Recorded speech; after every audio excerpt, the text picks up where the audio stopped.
was sort of lucky in a way, right? Because I think I caught the last of that era where you could be a market maker in a bank and take significant risk. I grew up around really solid risk managers, people who really understood what it meant to take risk and trade and punt. And an old boss of mine, he refers to me as a calculated cowboy. He said, you calculate things and you look at the odds, but you don't need to know everything. Like, you're prepared to make a jump if you have to. And so my career after FX, I made a sort of calculated cowboy move into precious metals and metals trading generally, which back then was more of a Wild West than probably FX was. And then subsequently, obviously, I've ended up in crypto. I like those markets where it's a bit less developed. Hey there, good people in crypto land. I'm Matt Weissing, and this is my podcast, Decent People. Welcome back to the conversation. Today, I've got a great guest. He is right up my alley. He is a former Wall Street trader who has moved into crypto and is creating a decentralized exchange called Vertex. His name is Darius Tabatabai, and he grew up in Wales, the son of pub owners who played rugby as a kid and soon learned that he had a mind for numbers and for statistics and a love of math that helped him do really well in betting situations. His dad also was instrumental in helping him in understanding the odds of what was before him in games of chance. So we talked about the financial crisis when he was at UBS. Before that, he traded currencies and precious metals at Credit Suisse. We talked about going through the financial crisis there inside a Wall Street bank. We talked about his stand-up career as a comedian in London. And we talked about what he's doing with Vertex, which is, like I said, a decentralized exchange. So there's no centralized authority there like Binance or a Coinbase. And Vertex is built on the Arbitrum layer 2 on Ethereum. And it is structured as a central limit order book, which is a different path that Vertex is taking from a usual DEX, which is they use automated market-making pools where you've got a pair of coins and you have people that are responsible for keeping the liquidity of those coins in the pool. With a market maker and a central limit order book set up, you've got people who are dedicated to making prices on both sides of the market. It's more of something in traditional finance rather than some of the DEXs like Uniswap that have come up in the last couple of years. So I found that really interesting. With all that being said, let's get to the conversation. Thanks so much, and I hope you enjoy it. Hey, Darius, thanks so much for coming on. I'm really looking forward to our conversation. Absolute pleasure. Thanks for having me, Matt. Yeah. So you are the co-founder of Vertex Protocol, which is a decentralized exchange in the Ethereum world on the Arbitrum layer 2.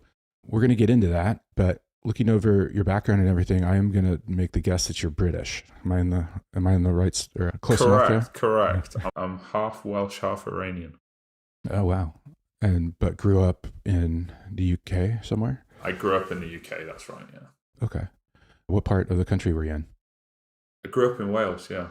Oh, so great. it's a bit like, what's the equivalent for the US? It's a bit like growing up in like backwoods Pennsylvania or something. Yeah, maybe Wisconsin or something. Yeah. We got lots of sheep in Wales. That's the cultural joke. Yeah. The men are men and sheep are scared? Or is that Australia? Yeah. That fits very well. Yeah, you got the tone of it.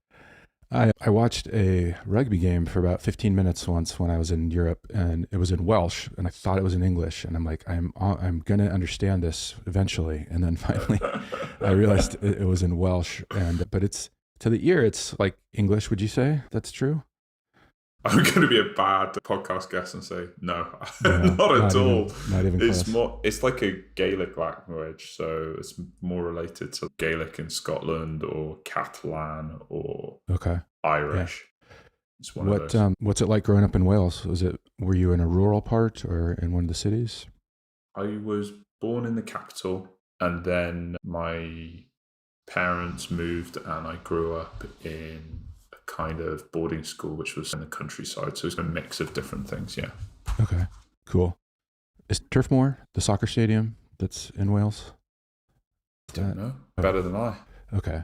I can't remember the team name, but there's a Welsh team that's in the Premier League, and I think it's. You're really finding me out immediately. You got all the shit. Well, yeah, yeah. We'll just talk about your favorite pub next, and then we'll Yeah, pretty much be exactly. done. Sounds perfect. Yeah. So what was it like? You had a bit of a rural time and then some city life as well growing up? Yeah, it's a bit weird because my parents ran kind of a small pub in the inner city in Cardiff, and then I got a scholarship to this very fancy school. So I would go to this fancy school that was in the countryside, and then I would go home in holidays and weekends and be in a tiny pub in the city centre. So it's just a very different, like, back and forth. Yeah. Yeah. Wow. So you grew up in a pub, but you're not a soccer fan. That's No, I grew up amazing. playing rugby. Okay. So just, yeah, rugby. I played quite a high level of rugby as a kid, and then played a lot at uni. And when I travelled around with work, I played all around Asia, Europe, UK. Okay. Yeah. Right on. That is one thing I don't know anything about. So rugby, I've watched it a few times, but man, yeah, not my thing. Yeah. I was wondering, so you mentioned you got a scholarship? Were you always good in school? Was there a direction you found yourself headed in early on, or were you just, what was that like for you? So I was pretty good at school, quite an all-rounder, but maths and hard sciences was probably where I was most specialised. So funnily enough, when I first applied for school, I actually failed one of the tests, Yeah. but I maxed out on the maths, and they'd not had that happen before. So they just pulled me in for an interview to find out what was going on. And my mum basically had put me in for this exam like 3 days before. I had no idea. Someone had just suggested to her it would be a good idea. So was there And like so an I English not. language part of it, or reading comp? Is that the part you failed, or? No, it was like this weird logic test. Okay. Okay. And so it was one of those things that if you've done a lot of test prep, you'd do well on. And if you've not, you'd fail. And so they pulled me in and they were like, what's up with this kid that he just failed this? And my mum explained, and they said, oh, okay, interesting. And went from there. And they. Well, wait. They Now, how did your mom explain you to them? What was it that she unlocked? My mum was a very plain speaking lady, God bless her soul. So she just was very honest. She said, I don't know, we've never seen anything like this. He's top of class normally. And she said, how did he do on the other test? They said, he got full marks in maths. We can understand why he didn't understand this. And she's like, oh, he's never seen one before. And they were like, oh, most kids prepare for this for a year. That. She's like, oh, no, I told him on Wednesday. They're like, okay, no problem. Bring him in. So it's one of those, yeah. That's great.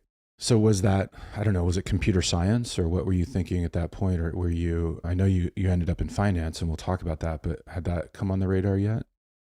Funnily enough, my dad was quite forward thinking. So my dad trained as an engineer. So even though he ran pubs, he trained as a civil engineer like in the 70s. So he was like very early, had exposure to things like programming in Fortran. I don't know if you know what that is, but it's like a very early programming language. Yeah, computer language. Yeah.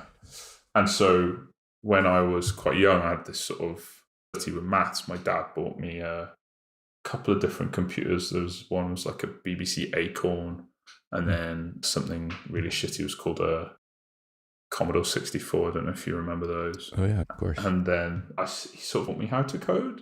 And so like I learned some basic stuff like how do you do a for loop? How do you do if then? How do you... And they used to be like loop back to line 100, blah, blah, blah. And I did some stuff like trying to program my own computer games and stuff. But I can't say that it was something I was obsessed with, but it taught me enough that I learned how to think in that way. And so like when I got older, I didn't really have much interest, to be honest. I was much more interested in maths and stats, and I got really interested in games. Like I fucking love playing games. So board games of chance, card games, anything like that. I'm just obsessive. And basically I went to university to do politics and economics. I just decided I wanted to do something a bit broader than just pure maths. Did the math brain that you have help with the games in terms of like, you understood the statistical side of things, or what are my chances here, or like that sort of thinking? Yeah, 100%. 100%. Like I can remember my dad explaining to me how the probability around 2 dice worked when I was about 7. So drawing a matrix and saying, what's the most likely number? And he's a good him saying, my dad is really an unusual guy. He's really an engineer other than he's a very weird dude to explain, but he used to bet with me. We'd gamble, or he'd give me odds on my pocket money. So he'd give me pocket money, but then we'd have to gamble on dice or cards or whatever. And he'd always put a slight edge in the game. Uh-huh. So there was a chance to do well, but I had to bet appropriately and guess what he'd messed around with, figure it out. That's like one of the best metaphors I've ever heard for somebody who became a Wall Street trader. Yeah, you couldn't come up with a better kind of like early experience or formative, I think, experience than that to end up on the street, because that's exactly what they're doing, right? Yeah, so it is a very good mentality to take into trading. Like, a lot of people think trading's gambling. Most professional trading is really card counting or running the casino. Yeah. Right? That's really what it is. I've never liked the gambling analogy myself. It's so much more than that. Yeah. Go on. Yeah, so I did a lot of that. And then my dad had a friend, and his friend was a man called Mansour Matloubi. Mansour was a world poker champion in the early 90s. He's like an amazing backgammon player.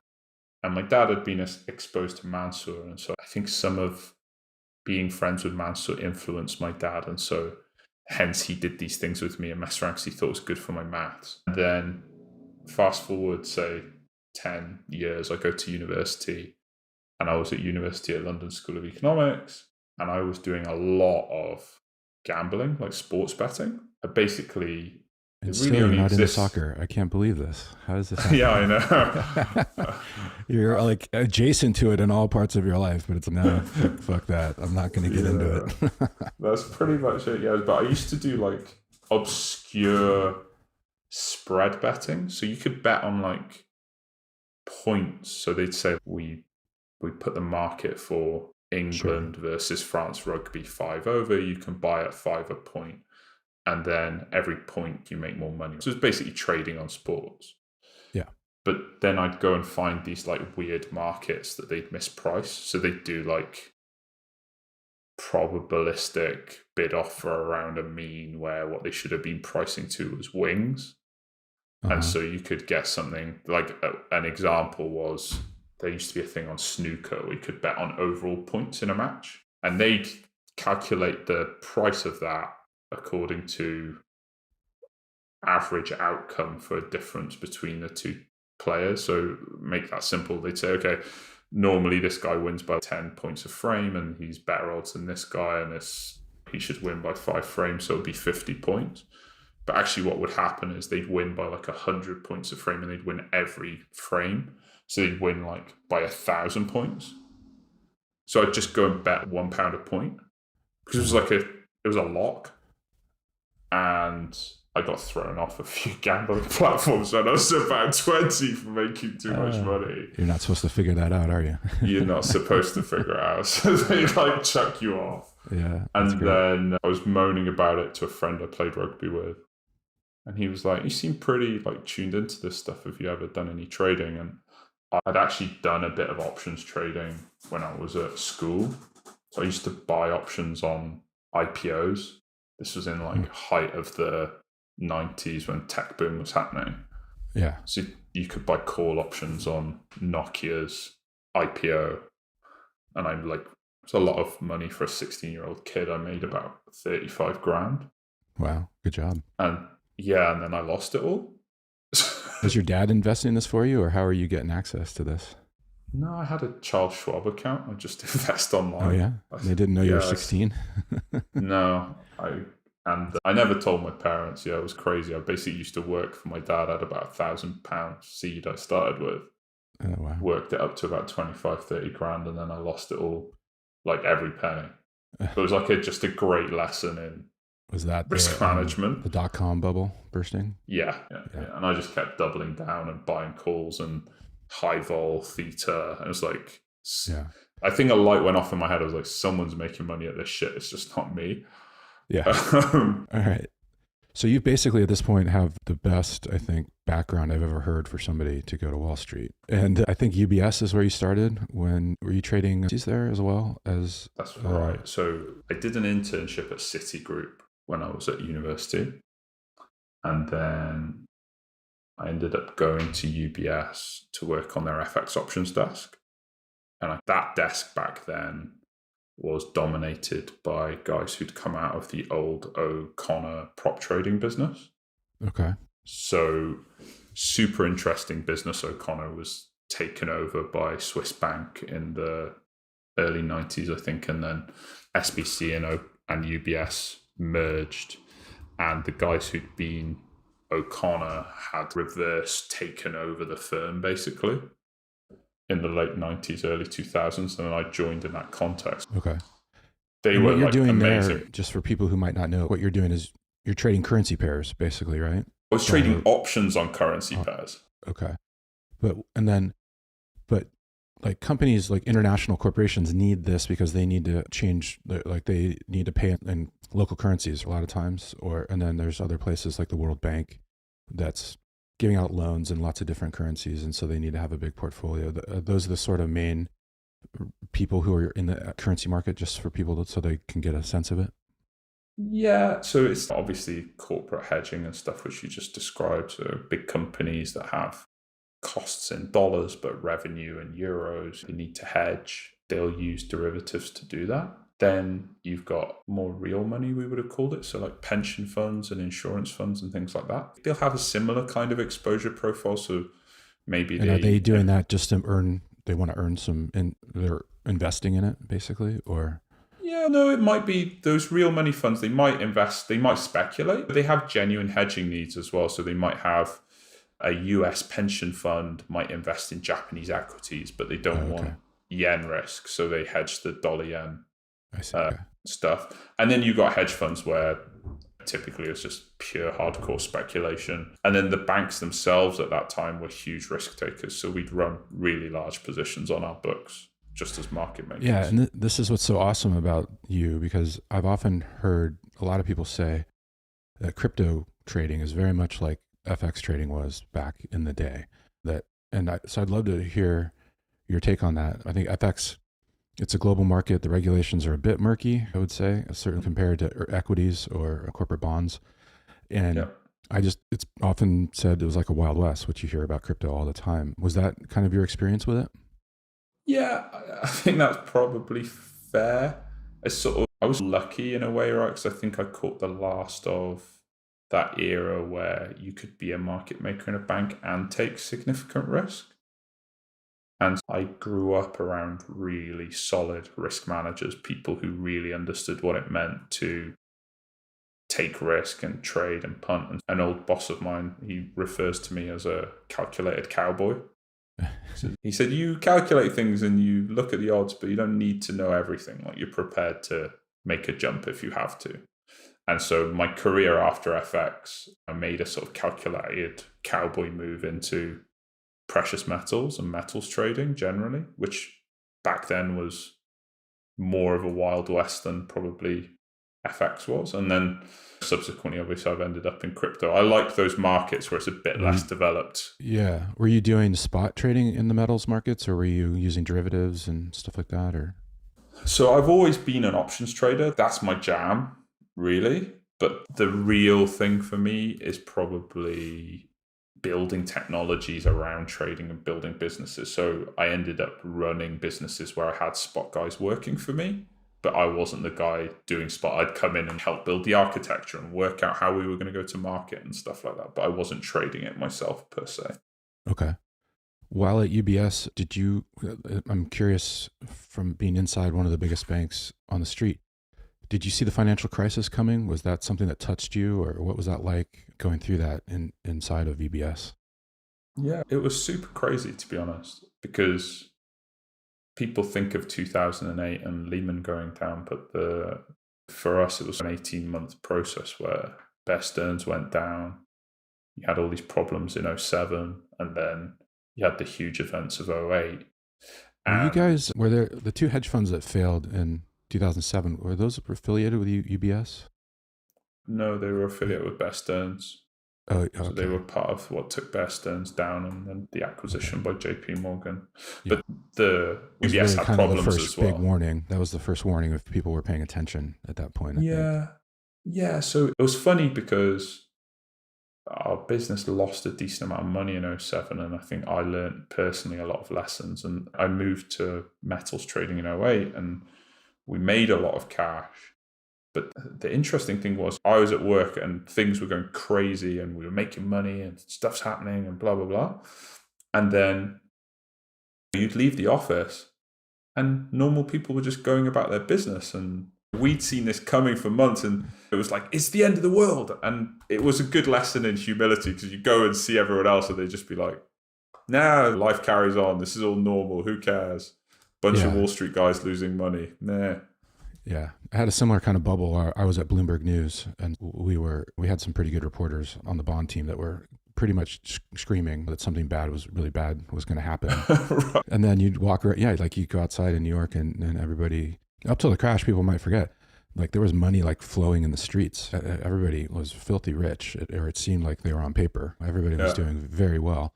And then everything, and then the floor just fell out. Yeah. Yeah, that's fascinating. And then you go to metals after that, and it's still lightly regulated, to say, I think, comparatively to other asset classes. When did crypto come across your radar? I think very early initially. So I think before or around the time of Mt. Gox. Okay. 2013-ish? So 2013-ish, I think it took... Where did it go to price-wise? Like $50, $100? I can't remember. And then it crashed to $1. Yeah. I think it was around 100 or 150, something like that. Yeah, I think it went to $100 a Bitcoin, and then it crashed like $1. And my friend Bim, I will never forget when we were together. He said, dude, you know what? I think we should put 10K each into Bitcoin. Huh. And it was about $1-2. He said, what's the worst thing that could happen? I was like, dude, I could lose $10,000. This is really stupid. I'm not going to do that.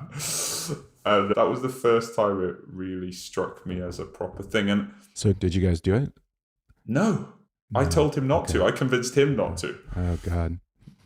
Is he still your friend? Yeah, he is. He's quite good about it. I brought this up with him maybe 3 months ago, and he just laughed. He's like, dude, I know exactly what would have happened. It would have gone from $1 to $2, and I would have sold it. Yeah. Everybody I talk to in crypto has a story like this. It's really funny. They've either lost the coin or had the chance and just said, no, forget it. It's nothing there. It was so complicated to set up wallets then, and the trading venues were so untrustworthy. I think even if we'd have bought it, candidly, I probably would have lost it by now. You probably would have left it on Mountain, and it would have gone, something would have happened where I would have just lost it, which kind of tells you how difficult this space has been for a long time. Yeah. And then I floated in and out of it for a while, and I didn't really get seriously interested until about 2017. I started doing a lot of BitMEX cash and carry. Because when they came out... I was just thinking of them because I was thinking of the CFTC is suing Binance. Or wait, is it over over the derivatives? And that was the same thing that they went after BitMEX for and Arthur Hayes. So were you attracted to them because of the derivative side of what they were doing? Yeah, because you could do spot perp arbitrage. So you could buy Bitcoin and sell Bitcoin on BitMEX and earn 60-70% yields. No way. Yeah, jeez. And if you did it on altcoins, you could get north of 80%. It was crazy. That's just from pricing differences, like irregular, like are you selling in different markets there? You're arbing. So are you familiar with how perpetual products work in crypto? No, not enough to probably follow along. We'll do a 20-second primer.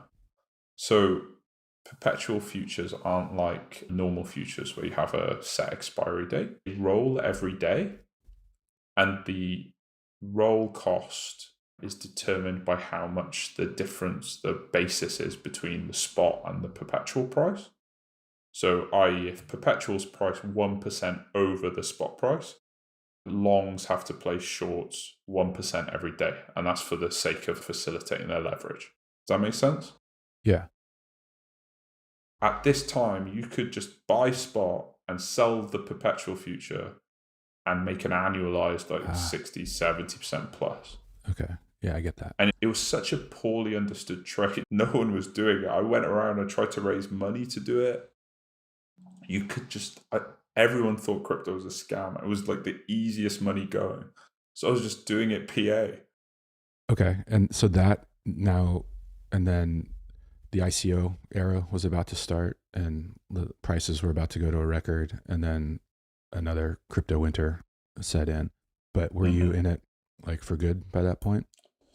No, so it's a bit weird. I was working at a small commodities hedge fund, and that firm's doing quite well now. But at the time we were like raising money, and it was the worst time ever to be running a commodities hedge fund was the 5 years that I was at a commodities hedge fund. And I desperately wanted to do it within the company, but the guy that owned the company, not unfairly, he wanted to stay focused on commodities, and we looked at it, and then crypto collapsed by the time we even thought about maybe doing something, and then it was like, maybe there's no opportunity here. So it just died on the vine. Yeah. And then 2020 happened, got locked in a house. I started looking at crypto again. I started to get interested when DeFi summer blew up. And early 2021, I just made the choice to jump. I just wanted to be in a more kind of exciting space. And so I took a job at a company that I did for a little bit, but I wasn't that keen on what I was doing there, and then jumped and started working on the idea that eventually would become Vertex. And did you, once you got into it and were trading it, did it remind you more of the old FX trading you did or more of the metals side? What would you say the best parallel would be? A weird hybrid of the two, to be honest. Obviously, it's got components of currency because it's just loads of pairs, and the frequency of the trading and everything pretty similar. I think the metals bit is helpful because actually metals is normally is fungible and traded electronically and everything else, but there is a physical component to it. And although people don't think of crypto as being physical, because it's a bearer asset, there is actually a physical component. It's just like electronically physical, if that makes sense. Yeah. So if you've got one trading venue with Bitcoin and you've got another trading venue and you don't have the Bitcoin, it's not a true arbitrage unless you can get the coins from one place to another. It's that kind of thing, like thinking about those wrinkles in the market. The metals experience is quite helpful. Yeah. And then, so let's take a little slight detour here, because I was told that you did stand-up comedy in London, and that hasn't come up yet. So where have you been fitting in doing stand-up comedy, and how did you get into that? To be honest, I haven't done stand-up for a little while. It's a weird one. I got divorced in, I guess my ex and I separated in maybe 2016, 2015, that sort of time. Okay. And I started going out with the lady who is now my current wife, and she used to do pottery once a week. I know that sounds why pottery connects stand-up, but it fascinated me that she had a kind of creative hobby. Yeah. Okay. So I realized like my hobbies had always been like sport or movies or reading, and I'd always been like a passive consumer or playing games or whatever. I had never created anything. Okay. And so I sat down and had to think about things, and I like writing, and I didn't really want to write a book or anything like that. And I started to think about stand-up, and so I set myself a challenge. I said, okay, go and do 10 gigs, see how you like it. Can't give up before you've done 10. Just do 10 shitty open mics, see what happens. And I got hooked, and I did it on and off pretty seriously for about 5 years. I used to play a lot of clubs and MC. What were you using for material? Was it like finance stuff, or was it like your life dating stuff? Or yeah, so weirdly, unless you're in finance, it's not funny. So normal people don't care. That's a really tough one. Yeah, exactly. Here's 10 minutes on financial market structure. Yeah.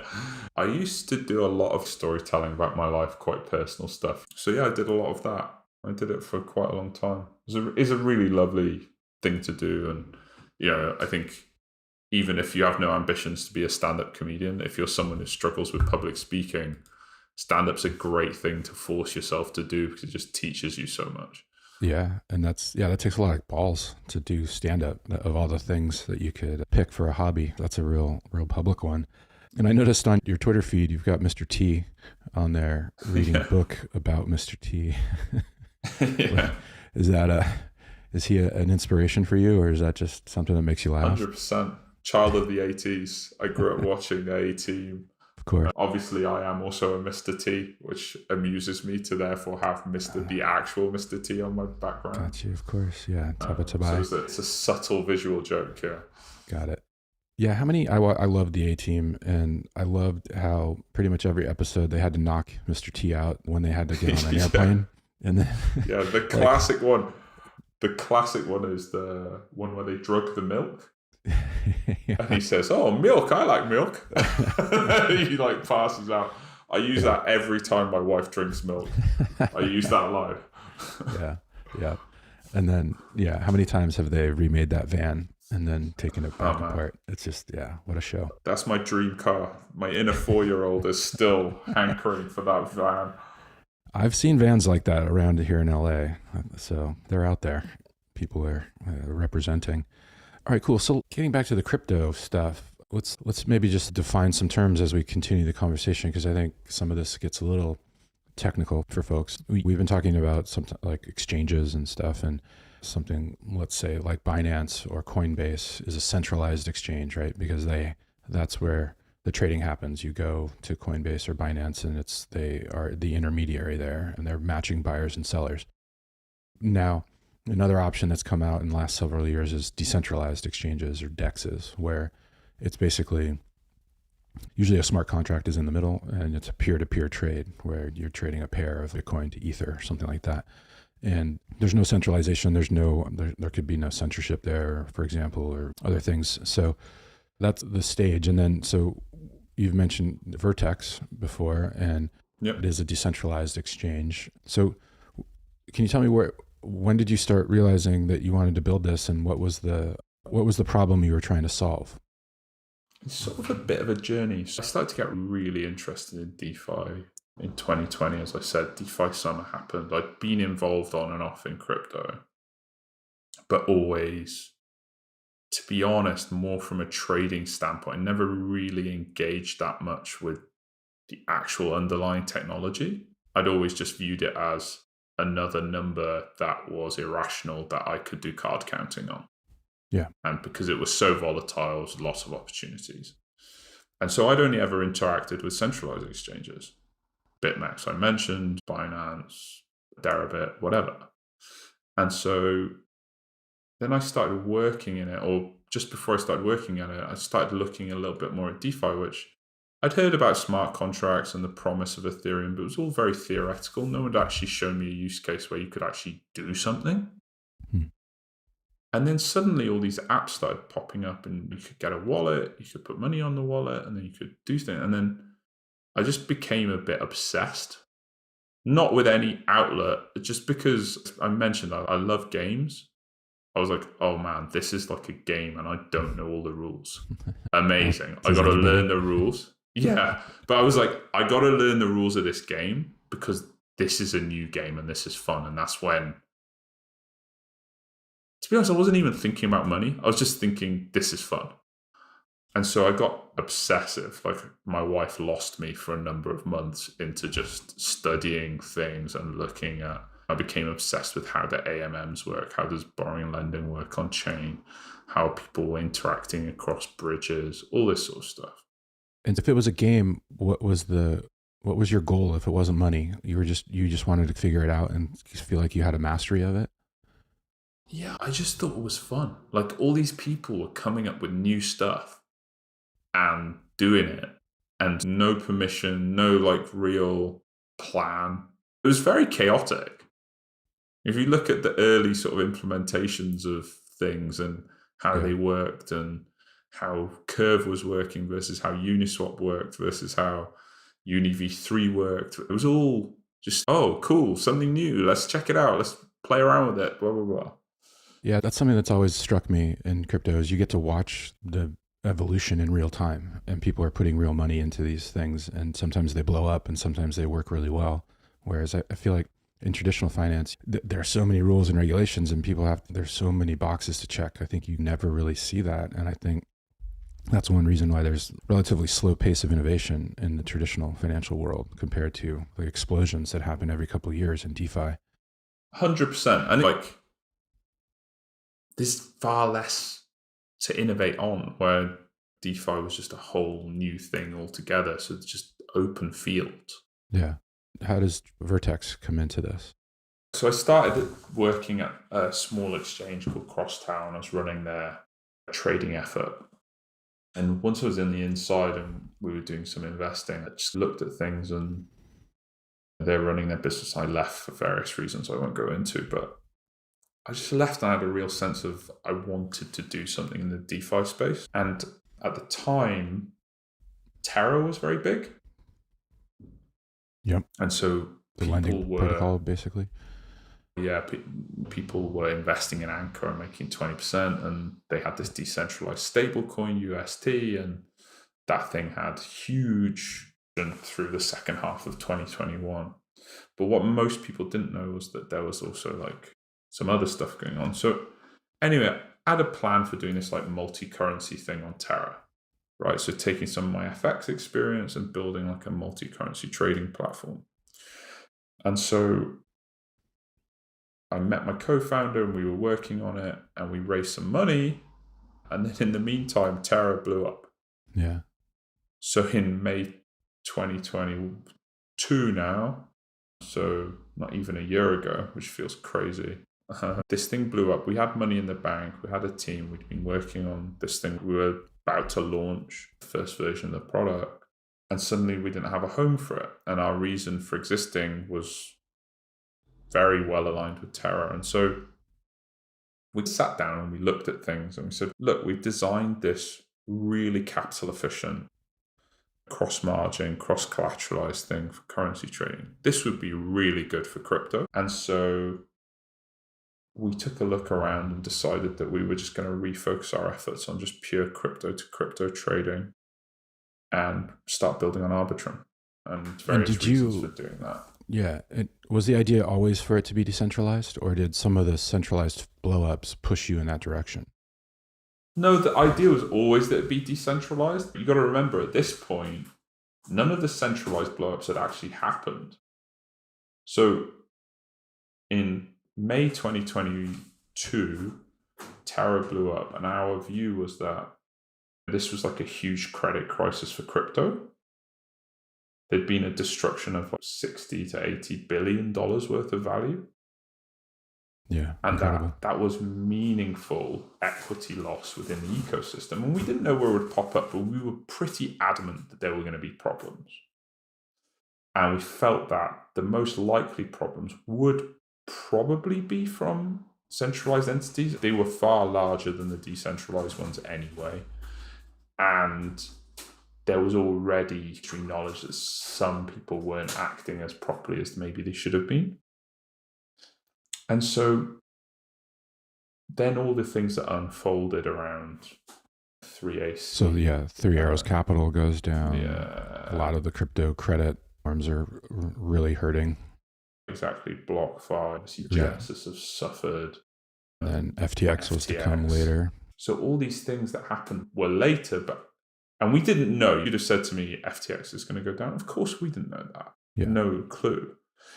But we did have a feeling that there were going to be problems, and that probably the tone was people were going to want to move to decentralized trading. How could we provide the best experience possible for people to do decentralized trading? Because you and I have been around this space for a while, but for new people, a lot of DeFi was not very accessible. Yeah, you were saying even just a wallet is a lot for some people. And then you throw on top of that, now you're going to go trade on a DEX and you make a mistake and, you're screwed. Yeah, and it doesn't feel good. A lot of the things about blockchain, I don't know about you, but the first time I ever used, it was MetaMask. I was going to use their name, but you press the button, and this isn't MetaMask's fault, but press the button and your number changes on your wallet, and then you're looking for it to turn up somewhere else. Yeah. And it takes forever. And you go, oh man, I just sent 10 grand into a computer and it's gone. No, it still terrifies me. And I always send like $1 or something tiny, just to make sure that I'm not screwing it up. And I don't know why, but the first time I went big and then I absolutely pooed myself. I was like, oh, geez, what an idiot. Yeah.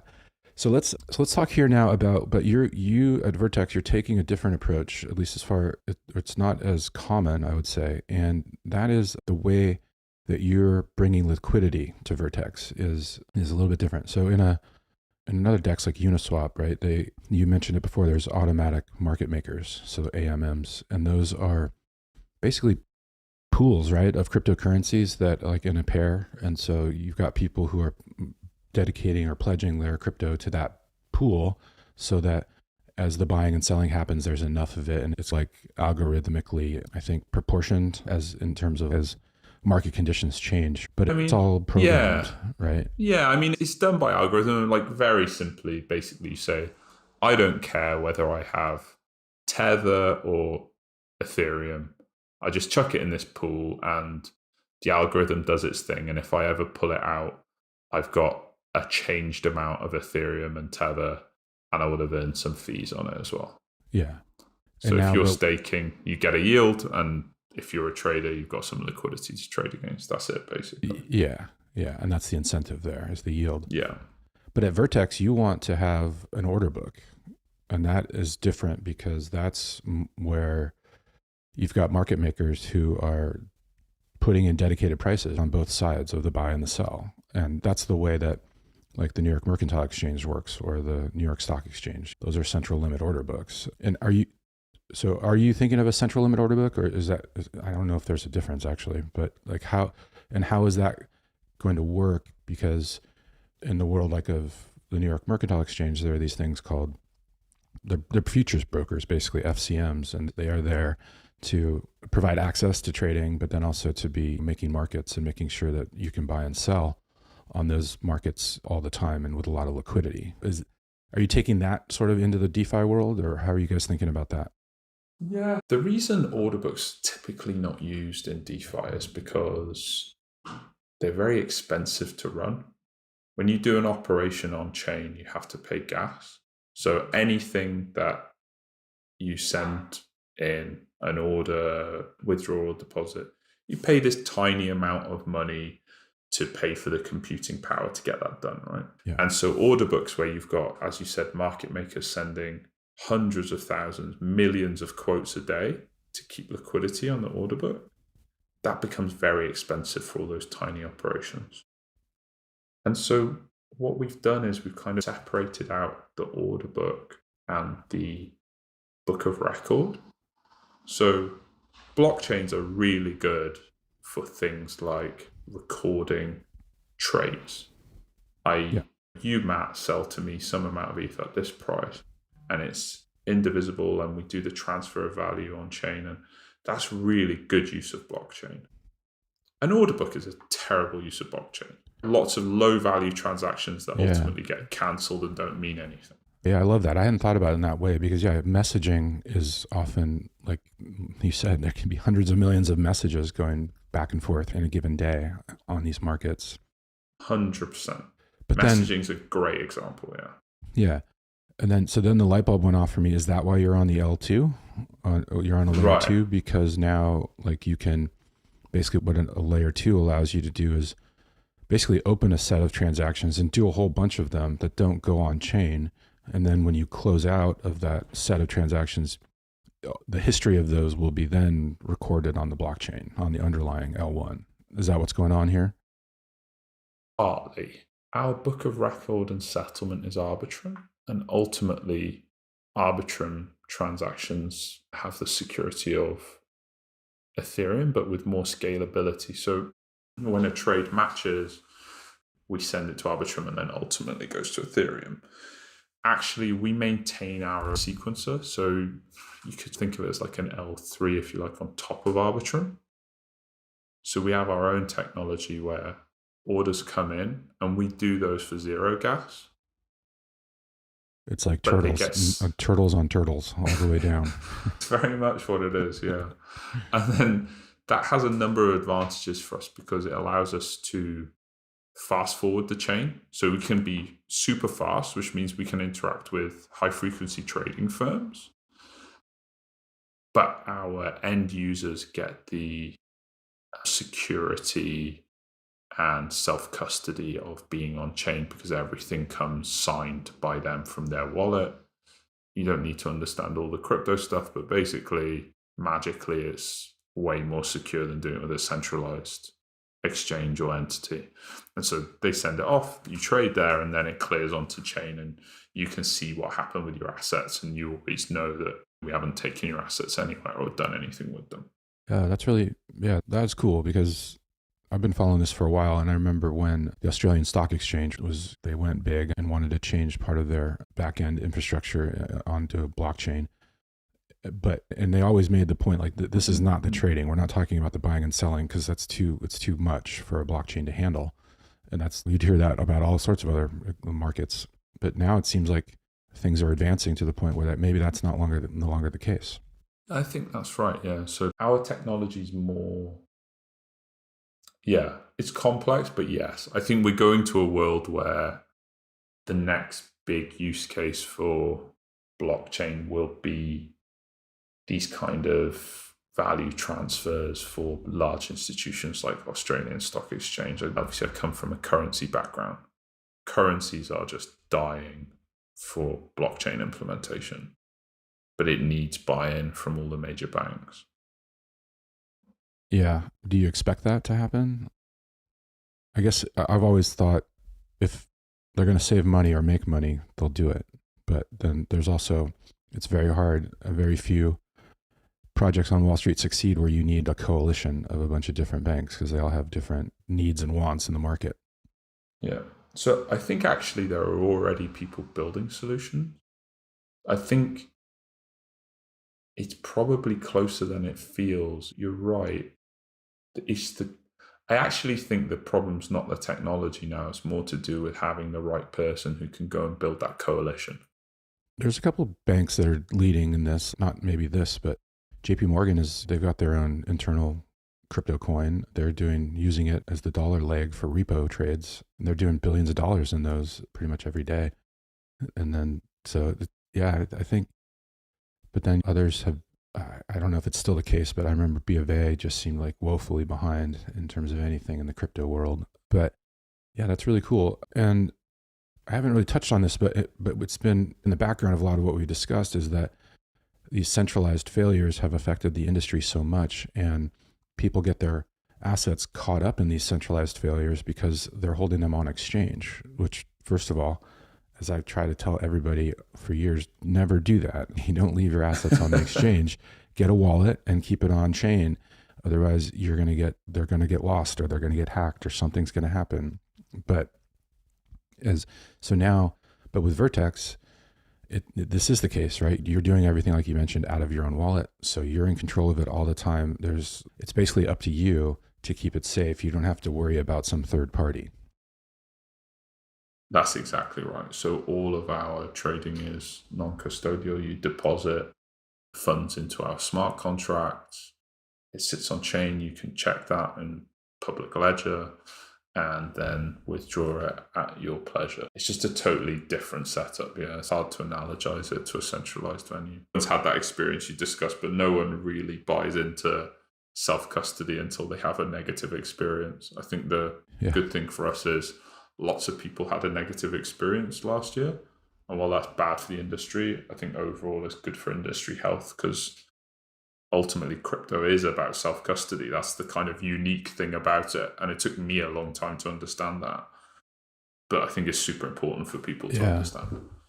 Thinking about that and all the turmoil and implosions and problems of the last year, one project has stayed pretty strong, and that's Tether, which is fascinating because leading up to this, certainly over the years, there's been a lot of questions about how Tether is running its business. They were investigated by the CFTC. I think the DOJ was in there, as all these other algorithmic stablecoins were crashing and crypto credit firms were crashing, Tether seemed to hold strong. Does that strike you as weird? I think it does at first blush, but when you actually think about it, it makes sense in a weird way. Like, for various reasons, Tether's had to cut itself off from the majority of the financial system. They've had to protect themselves, protect where their assets sit, guard things from external events, etc., etc. So what they've actually ended up doing is having something that's really hermetically sealed off. So when all these problems happened, Tether ironically ended up being one of the most stable things out. Yeah. US dollar coin, right? Lost its peg. Yeah. Tether did not. Yeah. And this is just totally, I don't know if you know this, but I'm just curious. I wonder, because Tether has gone through periods where they don't have banking. So I wonder if they got lucky and don't have banking right now. So there can't be like a mass outflow. I don't know. That's just totally off the top of my head, but it did occur to me. I believe their banking is public. Yeah, they do have banking in the Caribbean. And yeah. They've shown where they're holding their treasuries and stuff as well. So they have banking, yeah, I'm pretty sure. Yeah. Yeah. And then, so where do you, okay, Vertex is not live yet, correct? It's not live to the public, but it is live. So we have market makers putting rates on the order book currently. They're kind of testing the pipe. In spite of the fact that we're all on chain and very crypto native, the launch path for the exchange has been a very TradFi one. That probably reflects my background as well as my team's. So we're all Are you doing everything you can to try to do what the regulators want? Is that what's going on? Like, it's as much as we can, where we can engage with regulation positively, we are. Obviously, crypto is difficult in that sense because it's not always possible to engage positively with regulation because there isn't any. But where there is, we're trying to. I meant more, we're trying to cross the T's and dot the I's and double check that everything works and then triple check that everything works. So make sure our servers work properly for market makers, make sure our sequencer does the right thing, make sure that the contracts are safe, so that ultimately for users, it's the best, safest possible experience it can be, rather than just rushing to market and doing something that may have some problems in the future. Okay. Are you expecting are US customers going to be able to access it? It will be blocked to US IPs for clear and obvious reasons. Yeah. And that's a shame, but what has been your experience with trying to engage with US regulators like the SEC? We haven't actively engaged ourselves, but the regulatory landscape in the US, I think, is one of the most unclear places globally, unfortunately. And so we've just kind of taken a view that better to avoid potential problems than to just be reckless. So we're just trying to be as safe as possible. Yeah. Yeah, it's really baffling when we were just writing in a newsletter this week about, you've got Binance getting sued by the CFTC, and then you've got Coinbase getting a Wills notice from the SEC. And it's probably fair to say Binance is probably playing pretty fast and loose with the rules. And then I think Coinbase is trying to do at least everything that they can to make sure that they're following the regulations and meeting with the SEC. They said they did it more than 30 times. They also went through, obviously, an IPO process in 2021. So the SEC had as best a look as they could ever get on all the operations inside. But they're both, so you've got this one loose and fast exchange and one that's trying to do things right, and they're both getting nailed by regulators. So it seems like it's damned if you do, damned if you don't right now, at least in the United States. And it's a real shame because I think, like you guys, you're not going to touch it because of that. And I guess seems like that's the outcome that regulators want. But for somebody who wants these systems to work, it's a real shame. I think it's tough because, unfortunately, like, regulation by enforcement means that it's very hard for projects to get clarity. I think we'd welcome a clearer regulatory landscape in the US, but for now, that's not the situation that we're living with. Yeah. And Do you guys have a date where you're hoping to go off of the sort of internal testing and go public? Yeah, we've got a trading competition for select group of people we're going to launch in the next couple of weeks. That's going to happen around 10th of April. That'll last a week. That's our last period of intensive testing. And then after that, we'll look to launch in the couple of weeks after that. It should be that we have product to market that users can log in on our front end and start trading very early May, late April. Okay. All right, you heard it here first, guys. Get your VPNs ready. No, just kidding. Just kidding. Matt, you're going to give me heart palpitations. Please. Yeah, I joke. I kid. Darius, thanks so much for spending all your time with us and the fascinating backstory. I love it. Why don't you let people know where they can find you, and if they want to learn more about Vertex, how to do that as well? Yeah, that'd be great. So I'd love people to follow us on Twitter. We're at Vertex_protocol or vertexprotocol.com. We've got a testnet going, and you'll be able to log into mainnet very soon. If you want to follow me, it's Darius Tabatabai on Twitter. But I would say that my account is fairly dull, but you're welcome to follow me, and I'm sure it will liven up soon. As soon as we get to launch, I'll have plenty to talk about. Oh, yeah. Yeah, but those are the best places. And if you really want to get into the weeds with us, get on Discord, engage with the community. We've got a great team of ambassadors and people that just love getting into our docs and talking about stuff. So there's plenty to learn. Yeah. All right. That's great. And best of luck with Vertex, and I hope everything goes smoothly for the launch just in a couple weeks here, in a month or so. Thanks, Matt. I really appreciate it. Thanks for having me on. That's it for this episode. Thanks for joining us, and don't forget to rate and follow this show on Apple, Spotify, and Amazon Music. Decent People is a production of Decentral Media. It is produced by Matt Bogart, with music by Brian Duncan and Kareem Imes.